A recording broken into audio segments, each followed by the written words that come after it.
Well, first at 5, happy birthday, Colorado. 150 years ago today, then President Ulysses S. Grant proclaimed Colorado the 38th state in the Union.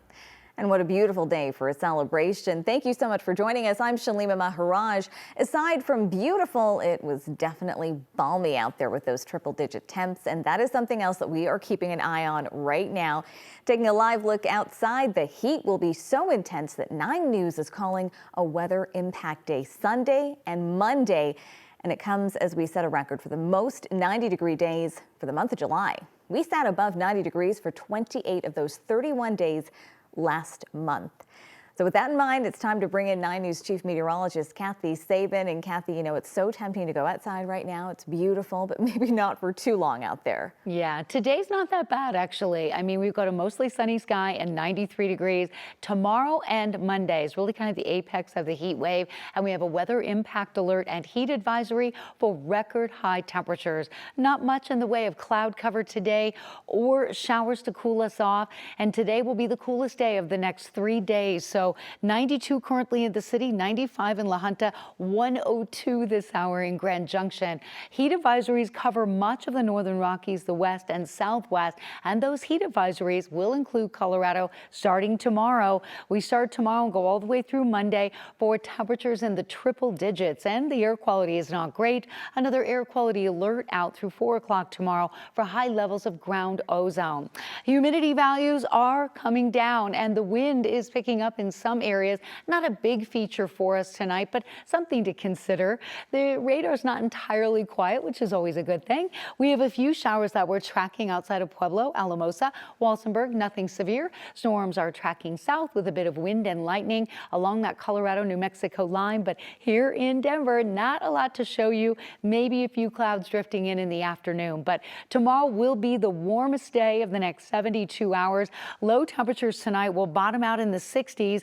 And our high temperature tomorrow will probably come very close to the record of 103 degrees. We're going to have that heat advisory in detail, along with a cooler weather trend and chance for showers. That's part of your extended forecast coming up. All right, thanks so much for that.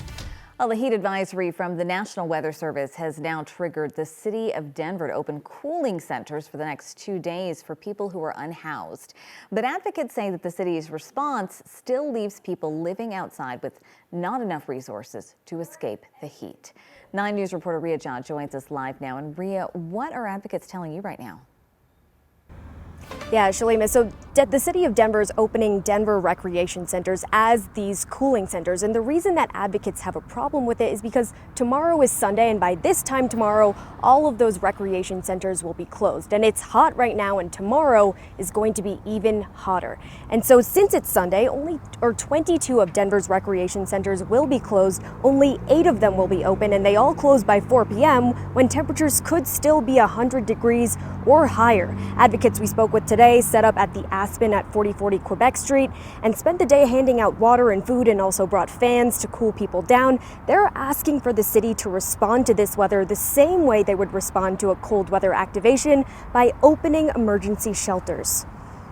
They shouldn't just be an afterthought, right, where they are told they can use a rec center that closes in the heat of the day. And when that severe activation happens in the winter, there's a certain number of things that happen. Dedicated shelters are open. The notification goes out by text. Advocates are also asking the city to pause encampment sweeps, allowing people to stay in shaded areas without being moved. We spoke with people who showed up to the Aspen today who say the heat this summer has been brutal to navigate. Brutally hot. I'm actually starting to get headaches from the heat. We just can't cool off nowhere. And even if we go somewhere like sitting under a tree or something, we always have like police coming moving us around, and it's too much. Denver's public libraries are also open as places for people to get inside and cool off, but many of those are also closed on Sundays, and the ones that are open close by 5 p.m.